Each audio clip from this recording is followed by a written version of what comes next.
Adam Sandler as Count Dracula. Hi, welcome back to the channel. Yeah, 2012 brought us Hotel Transylvania, and it brought us a slew of voice talent behind Adam Sandler. Keep in mind, this isn't Adam Sandler's first dip in the pool.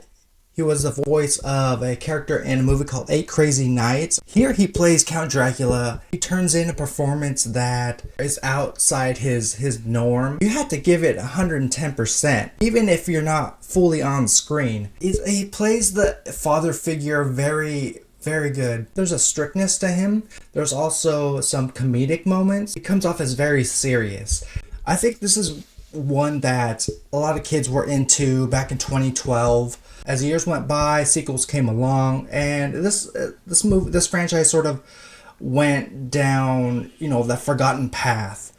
And since then, it hasn't, really revived itself from it. Let me just give you a brief rundown of what this movie is all about. Monsters want to get away from it all. They go to Count Dracula's Hotel Transylvania, a lavish resort where they can be themselves without humans around to bother them. This is a resort and relaxation place for the mummy, for Frankenstein, for the Wolfman and his family. We soon get introduced to Count Dracula's daughter, who's about to turn 18, Mavis, voiced by Selenagomez, the perfect father and daughter. A traveler, voiced by Andy Samberg. Andy Samberg's performance here is like the California surfer dude. He's a threat.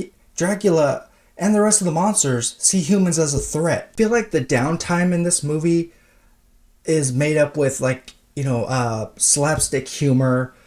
We get to see a lot of side monsters, side characters, their traits.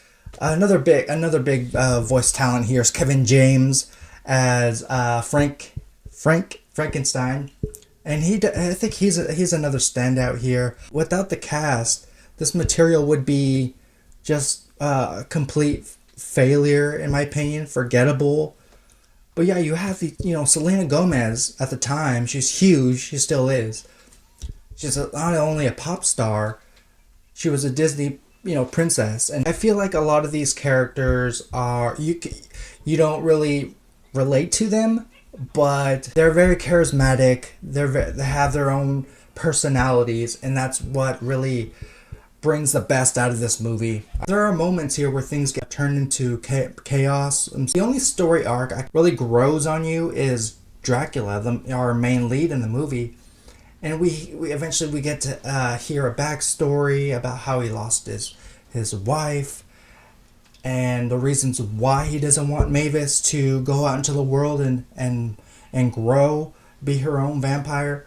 And it's a lot. There's some sentimental moments. Remember the sequels, there is a running joke in which people make fun of Drac for saying blah blah blah, and his response is always, "I don't say blah blah blah." It's a running gag that doesn't get old, but it happens enough to where you know what's coming. Before this movie came out, I feel like Adam Sandler could have tackled any animated project and it would be a smash hit, but he chose these universal monsters and make them sort of family audiences. There's a story here that's both sentimental and funny. My final grade for Hotel Transylvania is a B. Guys, what are your thoughts on this one? Do you remember seeing Hotel Transylvania? What's your favorite Adam Sandler movie? Drop those comments down below. Consider subscribing to the channel as we're on our way to 500 subscribers. I know we can get there. Guys, look forward to more content this week. See you very soon. Bye-bye. Folks, if you like this video, go ahead and hit that subscribe button. It really helps out in the long run. Dark Room Reviews, it's the place you should be subscribed to. Join the channel. It's free.